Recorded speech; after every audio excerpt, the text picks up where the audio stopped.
Redzone TV nga bulijjo tukyagenda maaso n'okubanga tukutuusaako ebigenda maaso mu ggwanga Uganda. Gwe ali ku mukutu ogwa Redzone TV nina wano ebigambo byenjagala okubanga nkuwa nga si bya muntu mulala wabula bigambo bya Honorable Muhammad Muwanga Kivumbi. Omusajja ono Muhammad Muwanga Kivumbi y'omu ku bannabyabufuzi abaagobwa okusinziira ku bigambo ebitambudde naddala ku social media mu biseera bino nga biraga Muhammad Muwanga Kivumbi n'abamu ku bannabyabufuzi omuli Honorable Namboze n'abalala mbu bano be bamu ku baagobwa. Sijagamba nti baagobwa, be bamu ku batakyaweebwa mukisa kubeera nga bakyazibwa ku media eza Buganda naddala omuli CBS FM n'omukuto gwa BBS Telefina okusinziira ku bigambo ebitambula. Muwanga Kivumbi emabega kaawo yali alina ebigambo byayogera ng'alinga ali ku ludda lwa Mathias Mpuuga wakati w'ebigenda maaso mu ggwanga Uganda. Wabula ate wayita ebbanga ttono Muwanga Kivumbi n'alaga nti alimu akannamboze. Namboze jjukira y'omu ku bantu abeewunyisiza ensi nga bo basigadde ku sayidi y'abantu ki kye bagamba. Kati Muwanga Kivumbi naye n'alabika nga asigadde ku sayidi eyo ey'abantu ki kye bagamba. Ebigambo bingi ebize byogerwa nga biraga Muwanga Kivumbi takyakkirizibwa naye kubeera nga akyazibwa ku mpewo eza Buganda omuli BBS Telefina, CBS FM ey'obujjajja ne CBS Emmanduso n'ezimu ku medias eziri mu ggwanga Uganda. Ebigambo byazenga ayogera bingi wabula olwaleero nsazeewo at least nkuweeko bino owulirize olowooza bino byandibanga bye bimu ku byo. Bigambo bino yabyogera yali ku mukutu ogwa Radio Simba mu programu emu ng'aliko n'abasajja ab'enjawulo omuli Lwomushana n'abalala wabula sazeewo nkuweeko bino byensobodde okuba nga nfunako bwe mbiwuliriza njagadde mbireete obiwulire naawe. Oyinza okuba wabiwulidde wabula oba tonabiwulira biwulirize bw'oba osobola okusheyalinga bisheyalinge olowooza ebigambo nga bino ebya Muhammad Muwanga Kivumbi n'ebirala ebifaananako bwe biti byandibanga bye bireese emberebezi nti tali supposed kwogera bigambo bwe biti. Bigambo bino njagala obiwulire then nzije nkuwe Muwanga Kivumbi yaani kubanga ffe ku Redzone TV ekyo kye tukola tukuwa ebigambo by'omuntu bw'obanga tomumanyi bulungi nnyo ne tumukutegeeza. Oyinza okuba omumanyi nga Muhammad Muwanga Kivumbi nti ye mubaka akiikirira abantu b'e Butambala naye ebimukwatako ebiralalala tubikuleetera kasooka biwulirize nzije tubeere nga tweyongerayo.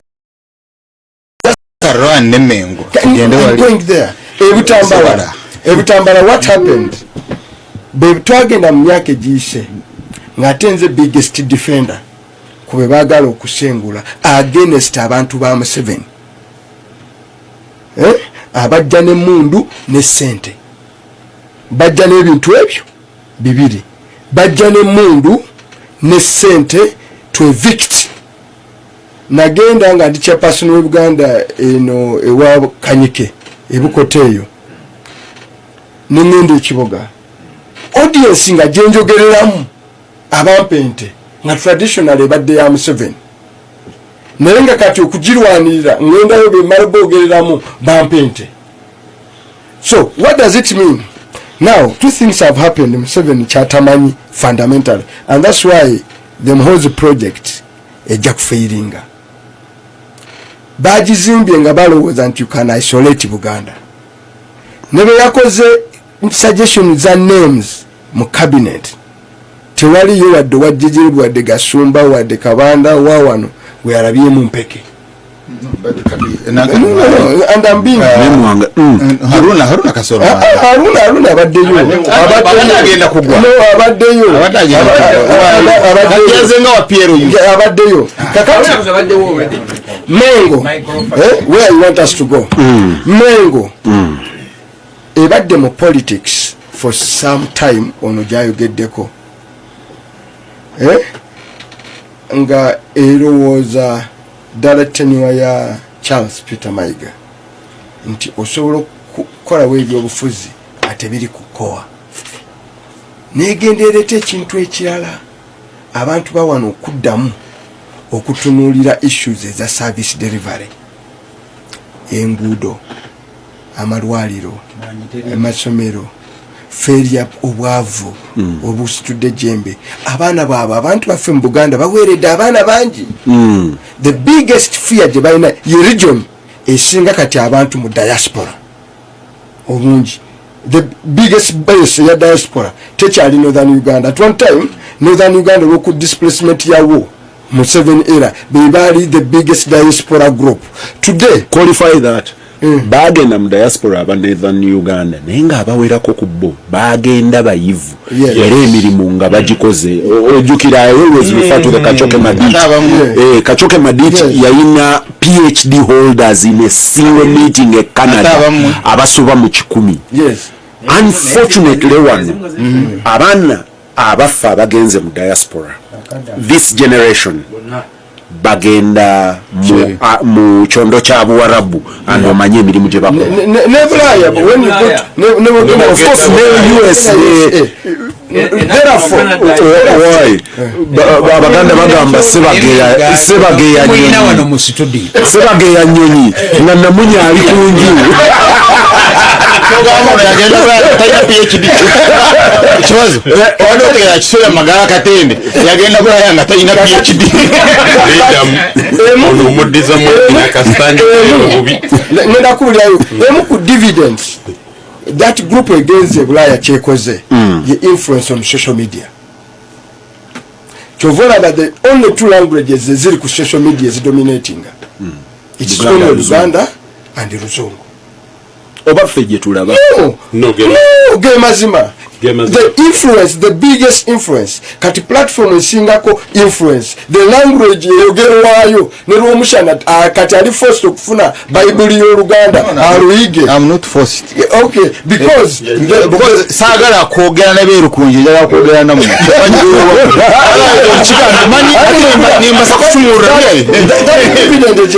therefore a defining the narrative on TikTok ne defining a narrative ku bintu ebirala bingi. Of course nebi abaspire nebibamu kati group influencing a politics ya one forget about Mengo eyogera Luganda no Luzungu ya Central Region. So don't look at the physical Mengo, look at the virtual Mengo and its influence on the politics of Uganda.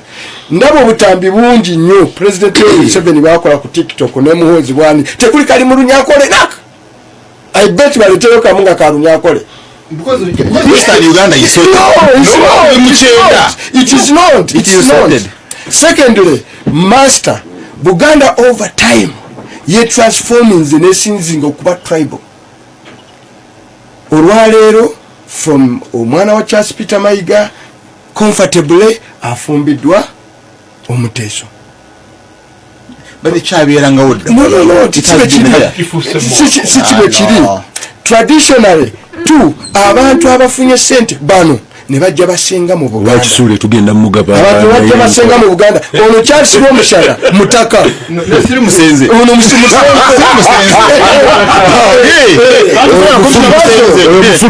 Kibazo ba neibabo eyo. Bonna abasinga obungi kati. Two, can Museveni afford to destabilize the region? Bano mwe batadde sente zaabwe. My answer is no. Therefore, Mengo all of a sudden efuse epitome of esobola okurevising okuredefining politics wa Uganda. Question is when the saga is discussing here. Question is nti enesobola okusizinga opportunity eno. Ekyo kye nabadde nbuuza. Leegi Hannah Singa has it got the leadership, the skill, the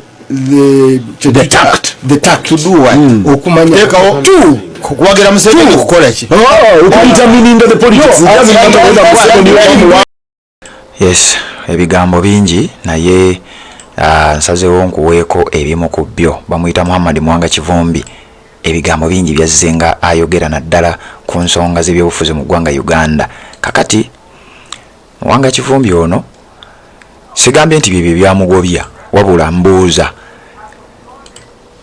atamumanyi musajja Muganda awedde emirimu ya Muhammad Mwanga Kivumbi eyazaalibwa mu district y'e Butambala era gy'akiikirira kati gwagoberera omukutu ogwa Redzone TV njagala okubanga nkutegeeza ebitonotono ebikwata ku musajja ono amanyidwa nga Muhammad Muwanga Kivumbi. Yazalibwa ng'ennaku z'omwezi 19 omwezi gwa 10 omwaka gwa 1973 nga wetwogerera alina emyaka 51 egy'obukulu.